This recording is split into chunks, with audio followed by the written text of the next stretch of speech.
Hello, in this video we'll cover gift tax basis rules and inheritance tax basis rules. Now first let's talk about gift tax basis rules. So the starting point is really to look at the parties. So we're talking about gifts. The parties involved are the donor and the donee. The donor is the party that gives the gift to the other party. The donee is the one receiving the gift. Now, whenever mentioned, any date, if I don't specifically say, the date is the date of the gift. Date of gift, unless I specify otherwise. So on the date of the gift, that's what we're talking about. And I'm gonna mention that date of gift as we go, but if I don't say a specific date, I just say, oh, the adjusted basis or the fair market value, I'm referring to at the date of gift. So the first thing you have to do is we kind of have like a decision tree going on here. We have to look at the donor's adjusted basis, and that is the adjusted basis, not unadjusted basis. The adjusted basis meaning what the actual adjusted basis after all adjustments and whatnot of the donor. So if the donor's adjusted basis at the date of gift is less than the fair market value of the gift at the date of gift, then the donee, the party receiving, takes the donor's adjusted basis as the donee's adjusted basis. And it's important to note that any gift tax that the donee pays, so gift tax paid by the donee, can be added on. Now, just so you know, it might have to be prorated depending on the circumstances, but a portion of the gift tax paid by the donee might be able to go into that. It's also important to note that the gift tax paid by the donee, if you add, it can never exceed the fair market value at date of gift. So I'm going to show you some examples in a little bit later down the video, but notice the donor's adjusted basis is less than the fair market value at the date of gift, right? Both of the same dates. When we take the donor's adjusted basis, we carry it over. That's what a carryover basis principle is. The donee steps into the shoes of the donor, but we can add the gift tax paid by the donee. But this amount cannot exceed the fair market value. All right? So let's say the donor's adjusted basis was $15,000 and the fair market value was $18,000, and the donee paid gift tax of $5,000, which all could be added. Well, if you take the $15,000 plus the $5,000, you get $20,000. But the fair market value is $18,000, and we're limited to $18,000. So we can only add $3,000 of the $5,000 to get a total of the fair market value $18,000. It's limited. So we're limited to the fair market value at date of gift. That's going to be important because you're going to see when we go to the other side of the picture that I'm going to mention specifically gift taxes, whether you can take them. So again, simple rule, you look at the donor's adjusted basis at the date of gift.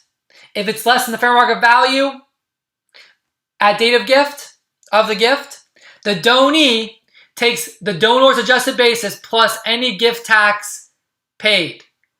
That's how we calculate that. Again, limited to fair market value of date of gift. So what happens if the donor's adjusted basis at the date of gift is greater than the fair market value at date of gift? Well, there's really three different possibilities, and different people go through this analysis differently, but I'm really simplifying it for you. What you really have to do is you have to look at this at two different steps. So the first step, again, is we're looking at the date of gift. So on the date of gift, we look specifically at the adjusted basis of the donor, right? The adjusted basis of the donor. If that is greater than the fair market value at date of gift, then we continue down this line. And then we look in the future. We look in the future. So the donee takes the gift. And again, what we're trying to figure out here with the gift tax basis rules is what is the adjusted basis of the donee? That's really what the question is. That's really what the question is if you haven't figured that out yet. Adjusted basis of the donee. So we look in the future and we look at sale or other disposition of the gift. How does the donee sale or dispose of the property. Let's just assume that in this whole analysis that the donee later sells the property. So if the proceeds the donee receives in the future, and this could be months after the gift is made, years, right? Tens of years, 50 years, it could be very far down the road, but you have to keep track of this. If the proceeds that the donee receives in the future from a sale or other disposition are greater than the donor's adjusted basis on that initial date of gift. I know, lots of dates to keep in mind. The donor's adjusted basis at the date of gift. At the date of gift, then the donee adjusted basis with respect to calculating the sale or exchange, sale or other disposition, is going to equal the donee's adjusted basis equals the donor's adjusted basis at date of gift. At date of gift. And I'm going to do some examples in a moment to go through this so you really understand it. So donee's adjusted basis equals donor's adjusted basis all the way back here. When we looked at that first step, right? Step 1, step 2, we're looking back at the first step, that date of gift versus the date of sale or other disposition. Okay, so that's if the proceeds, the sales proceeds, are greater than the donor's adjusted basis. If the proceeds are less than the fair market value at date of gift, then the code, sorry, that was gift, of gift, then the code requires the donee to take an adjusted basis equal to the fair market value. Equal to the fair market value at date of gift. So again, back at step 1, at date of gift. All right? All right. So now, there's only one other possibility. What if the proceeds amount is in between the donor's adjusted basis and fair market value at date of gift? So proceeds are in between donor's adjusted basis and fair market value at date of gift. Then, under the regulations, the adjusted basis of the donee,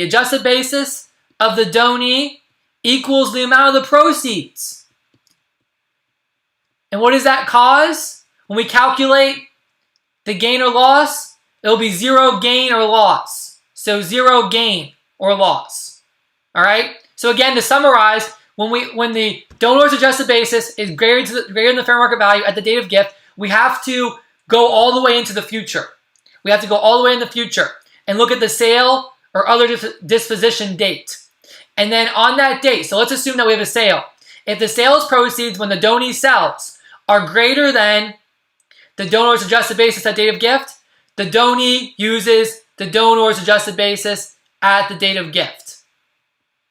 However, if the proceeds are less than the fair market value at date of gift, the donee uses the fair market value at date of gift. See that? Two separate rules. And then finally, this third rule, which is like in the middle, like in between. We're in between the fair market value at date of gift and the adjusted basis of donor.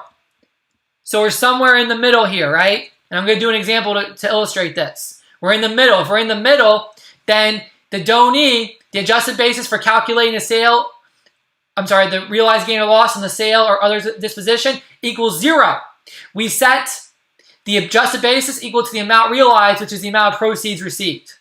Okay, so now I want to go through some examples, some very simple examples. So I've created a little table here. So this is the example. I'm going to have numbers for each example. Then we have the donor's adjusted basis. We have the fair market value of the gift. And then we have the proceeds. Now, just to be clear, these are at date of gift, and the proceeds is very far into the future. Okay, so example 1. So we're going to have 4 examples. And we're going to go through each example when I write out the numbers. So in example 1, let's assume the donor's adjusted basis equals $15,000. And the fair market value of the gift is $18,000. And the amount of proceeds when the donee sells the gift property in the future equal $20,000. So our first question, again, we start at the top. We always start at the top and we ask, okay, is the donor's adjusted basis less than the fair market value or greater than fair market value? And here, the donor's adjusted basis is less than fair market value. $15,000 is less than $18,000. So we don't even care about the proceeds. We don't even get to that second stage in terms of dates. We're over here in this rule. So the donor's adjusted basis, the donee's adjusted basis equals the donor's plus any gift tax paid but limited to fair market value. So we can go up to $18,000 if we have any gift tax paid. All right? So if we have gift tax paid, we can go up to $18,000. But for this example, we're using the $15,000 donor's adjusted basis at date of gift to calculate the donee's adjusted basis later on at that sale. See that? Okay. The second example, let's assume the donor's adjusted basis again is $15,000. The fair market value is now $13,000, so this changes, and the proceeds equal $20,000 again. Okay, so again, first question, donor's adjusted basis greater than or equal to fair market value? Greater than or less than, or equal. If it's equal, then it doesn't matter which number you use, right? But you're limited, you can't have gift tax paid. Well, it's less than, right? The adjusted basis is greater than. Sorry, I'm getting all tied up. The adjusted basis is greater. $15,000 is greater than $13,000. So that means we're over here. So we have to look at the second date in the future, the amount of proceeds. And we ask, are the proceeds, which are $20,000, are they greater than the donor's adjusted basis? Yes. $20,000 is greater than $15,000. So that means that we use the donor's adjusted basis at date of gift. Now, we can't add any gift tax paid. Why? Because you're limited to the fair market value. You can't add any gift tax paid because you can't exceed $13,000 by adding that on. So we're already limited because the fair market value is already $13,000. See how that works? Okay, so when we're calculating the gain here, it's going to be a $5,000 gain when the donee sells. See how that works? By the way, this is assuming that the donee has not done anything to the property. Maybe it's land and nothing has been done to the property and it's sold later on. But I will talk about what happens if the donee does do stuff to the property. It's an interesting question. So in our first example, we have a $5,000 gain, right? Because the proceeds are the amount realized minus the $15,000 donee adjusted basis, because that's what we use, what I circled, gives a $5,000 gain. In the second example, we also have a $5,000 gain. $20,000 is the amount realized minus the $15,000 donee's adjusted basis gives us a $5,000 gain. Okay, the third example. Again, the donor's adjusted basis is $15,000. The fair market value is $13,000, but the proceeds received have changed now to $12,000. So now, again, we always start by asking the first question. Is the donor's adjusted basis greater than or less than the fair market value? It's greater than, right? $15,000 greater than $13,000. So we're over here, we go to the future. We're looking at the $12,000. Are the proceeds, $12,000, greater than the donor's adjusted basis? No. $12,000 is not greater than $15,000. Are the proceeds less than the fair market value? Yes, $12,000 is less than $13,000. So here, the donee's adjusted basis equals the fair market value at the date of gift. So we're using $13,000, the fair market value. So here we have an amount realized equal to $12,000 minus adjusted basis of the donee, which is the fair market value at date of gift of $13,000, gives us a $1,000 loss. $1,000 loss. Now notice something. If we use the $15,000 donor's adjusted basis, what would happen? There would be a $3,000 loss. If you're a taxpayer, would you rather have a $1,000 loss or a $3,000 loss? Regardless the character. You rather have the greater loss. Losses provide tax benefit. So notice that this rule, this special rule, this limitation and special rule actually is good for the government and not for the taxpayer. So this is a rule that puts limitations. Why is this rule in place? Well, there's all sorts of debate, but many people think it's an anti-abuse rule because you might be able to transfer your property to someone else, maybe in a higher tax bracket, and they can take advantage if the property has gone down in value, and you can use the general rule, which is the donor's adjusted basis. Okay? By the way, this is the general rule right here. The donor's adjusted basis, this is the general rule. The special rule is to use the fair market value. So remember, we always talk in tax, there's always general rules and there's exceptions. The general rule is the donor's adjusted basis is what the donee uses. However, we use fair market value or we set it equal to the amount of the proceeds in two special exceptions. Okay, by the way, we can't add any gift tax paid. Why? Because again, the gift tax is limited to the fair market value, which since we're using fair market value, can't go above fair market value. See how that works? So again, we have a $1,000 loss here. So let's go to the last example. So the last example, again, let's assume donor's adjusted basis is $15,000. The fair market value, again, is $13,000. So far, same as example 3. But what if the proceeds now are $14,000? So let's go through our steps. So first step, we always ask, is a donor's adjusted basis greater than or less than the fair market value? It's greater than. So we're over here. Now we have to look at the date in the future. Sale of the gift property, which here, $14,000. So are the proceeds $14,000 greater than the donor's adjusted basis? No. $14,000 is not greater than $15,000. Therefore, we do not have this, right? We don't meet this criteria. Okay, $14,000, the proceeds, are they less than the fair market value? No, they're not. So this isn't met either. Are the proceeds in between the donor's adjusted basis and the fair market value date of gift? Yes. What do I mean? The fair market value, I drew out this little diagram. The fair market value is $13,000. 13K, right? The adjusted basis of the donor at date of gift is $15,000. However, the proceeds are $14,000. So we're in the middle. When we're in the middle, we set the adjusted basis of the donee equal to the amount of proceeds. So that means we're always going to have a zero gain or loss. This is always going to be zero. Zero gain or loss because we set it equal under the regulations. Again, we're not allowed to do add any gift tax paid because the fair market value is already less than the actual basis we're picking, which is the $14,000 number. Example 4, we set it equal to $14,000, so we picked $14,000. So here's our little summary, right? So this is pretty much everything that you need to know for a basic understanding of gift tax basis rules. One thing I want to leave you with before you go is somewhat of a gray area concept. All right. So you're thinking, this doesn't seem very practical. The first question, okay, is at the date of gift, and that information is set. And you're right. We know what the donor's adjusted basis is and the fair market value. Fair market value is subject to valuation, but at least we know at that date. But this date in the future, right? This date in the future, that affects a lot of things. Because you don't have a crystal ball. You don't know what you're going to sell it for in the future. And you have to wait until the future to figure out the basis. But that's assuming that you just need to know the basis to calculate your realized gain or loss. And that's fine. But what if you're a business? So what if you receive gift property and you're a business? And you need to know this rule because you need to start depreciating.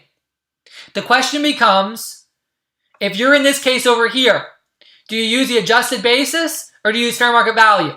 Now, obviously, if the donor's adjusted basis is less than the fair market value, it's always going to be the adjusted basis plus any gift tax paid, again, limited to fair market value, regardless of future. We don't have to go in the future for this. But I'm saying, what do you use if you're in this case over here? The donor's adjusted basis is greater than the fair market value at date of gift.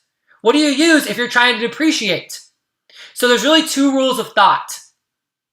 So some people say, take the conservative approach and use fair market value, because there's no answer to this in the Internal Revenue Code or the regulations. So use the conservative approach, because your depreciation is going to be greater if you use the adjusted basis. It's going to be greater over time than it would be if you use fair market value, because fair market value you're basing it off a lower number.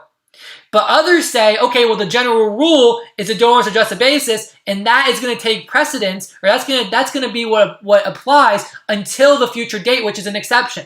I tend to agree with the latter approach. Again, you got to think about the whole idea of how the tax rules really work with general rules and exceptions. The exception comes around because of the sale or other disposition rules. That's what it was meant to be for. And that's why we have fair market value if you're trying to determine the loss, because the loss is limited, or if you're in between. But if we're not at that point yet, and you're over here, donors adjusted basis is greater than fair market value, then apply the general rule and use the donors adjusted basis to calculate depreciation. That's what I say. And I think that makes the most tax logic sense, the most theoretical sense, and that's what I would do. And you can make a strong argument, and obviously it's to your client's benefit. Well, what would happen if you actually depreciated the asset using that adjusted basis, and then later on you find out that, the fair market value is, actually, or you're selling for, one of these items, and you're in some type of pickle. Well, you can always amend previous returns, or you can do some type of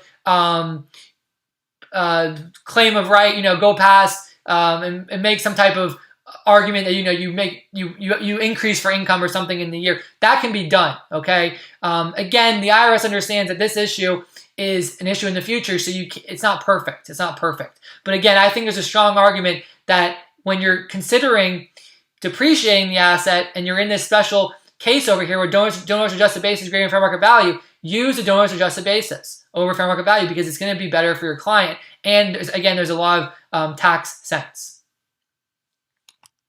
So now let's talk about the basis rules with respect to property received from a decedent. So specifically, we're talking about transactions involving inheritances, where you inherit property on someone's death, or bequests through a will. By the way, bequests versus inheritance, very similar. Bequests usually is specified in a will. Inheritance is usually, it occurs through state law. So I know I said inheritance through a will, but that's usually what we think of colloquially the term, but that's really the distinction. And also through a testamentary trust. Through testamentary trust, which means trust transfers upon death. And the general rule, and this one's pretty straightforward compared to the gift rules. By the way, there's inter vivos trust and there's testamentary trust. Inter vivos is Latin for during life, testamentary at death. So the general rule is that the party that receives the property as a result of somebody dying and you getting the property through inheritance, bequest, testamentary trust, fair market value at the date of death. At the date of death. And there is an alternative valuation date, but I'm not going to talk about that. That's more of an estate planning topic, whether you want to elect that. But it does have other effects of other things with respect to possibility for estate tax, if that's still an issue when you're watching this video. One thing I want to mention is that back in 2010, the estate tax sunset, it was no longer around. So if you died that year, you did not have to pay the estate tax. You had the option of paying the estate tax and getting the fair market value at date of death, which is also known as step up in basis. A step up in basis. Or you don't pay the estate tax and you took a carryover basis. That was a special rule when we did not have the estate tax. Okay, I just want to make note that you might have heard that, some people had the option to take fair market value or carry over, meaning what the adjusted basis was to the decedent carried over to the actual party that received it upon the inheritance, bequest, or through the trust upon death. By the way, people mention the phrase step up in basis as this rule, but it also can be a step down in basis. Think about it. It's like Route 66. It goes both ways. It goes both ways. It can be a step up or step down. So what do I mean? Well, if you look at the donors adjusted basis, yeah, a lot of people think, okay, well, that person's held on to that property for 80 years since their whole life, and the fair market value has skyrocketed. Yes, that would be a step up.